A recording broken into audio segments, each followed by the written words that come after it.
నమస్తే welcome to టీ10 Delhi assembly ఎన్నికల్లో ఆపు కాంగ్రెస్ లు వేర్వేరుగా పోటీ చేయడం బీజేపీ విజయానికి చాలా చక్కగా కలిసి వచ్చింది. దీంతో దాదాపు 3 దశాబ్దాల తర్వాత కాషాయ పార్టీ ఢిల్లీలో ప్రభుత్వాన్ని ఏర్పాటు చేయబోతోంది. అయితే Hyderabad MP Asaduddin party AIMIM కూడా ఢిల్లీ అసెంబ్లీ ఎన్నికల్లో పెద్ద ప్రభావాన్ని చూపింది. పతంగి పార్టీ 2 స్థానాల్లో పోటీ చేయగా ఒక స్థానంలో ఆపు మెజారిటీ తగ్గింది. ముస్లింలు అధికంగా ఉండే మరొక స్థానంలో ఓట్లు చీలిపోవడంతో బీజేపీ సులువుగా విజయం సాధించగలిగింది. ఢిల్లీ అసెంబ్లీ ఎన్నికల్లో 2 స్థానాల నుంచి ఏఐఎంఐఎం పోటీ చేసింది. ఆ పార్టీ ఒక్క సీటు గెలవలేదు. అయితే ఆ పార్టీ పోటీ చేయడం మైనారిటీ ఓట్లు అధికంగా ఉన్న నియోజకవర్గాల్లో బీజేపీకి కలిసి వచ్చింది.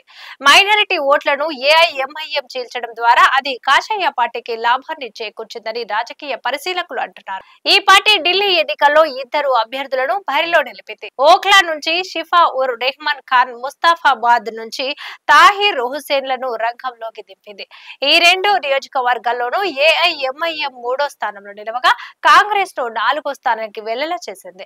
ఓఖ్లా నియోజకవర్గం నుంచి ఆప్ సిట్టింగ్ ఎమ్మెల్యే అమానతుల్లా ఖాన్ 23,639 ఓట్ల తేడాతో బీజేపీ అభ్యర్థి మనీష్ చౌదరి 2వ స్థానంలో ఉన్నారు. ప్రస్తుతం తీహార్ జైల్లో ఉన్న షిహా ఉర్ రెహమాన్ ఖాన్ 39,558 ఓట్లను పొంది 3వ స్థానానికి పరిమితమయ్యారు. కాంగ్రెస్ కు చెందిన అరీబా ఖాన్ కు 12,739 ఓట్ల పోలై 4వ స్థానంలో ఉన్నారు. ఇక్కడ మెజారిటీ ఓట్లను ఏఐఎంఐఎం భారీగా చీల్చింది.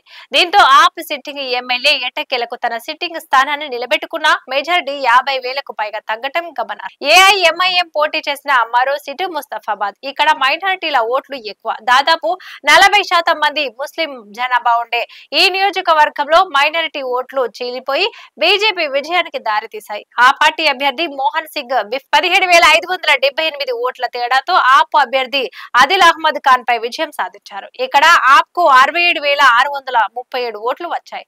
ఏఐఎంఐఎం నుంచి పోటీ చేసిన తాహిర్ హుసేన్ కు 33,474 ఓట్ల రావటం గమనార్హం. ఇక కాంగ్రెస్ కు చెందిన అలీ మోదీకి 11,763 ఓట్లు వచ్చాయి. ఇది వంటి న్యూస్ చూస్తూనే ఉండండి టీ10.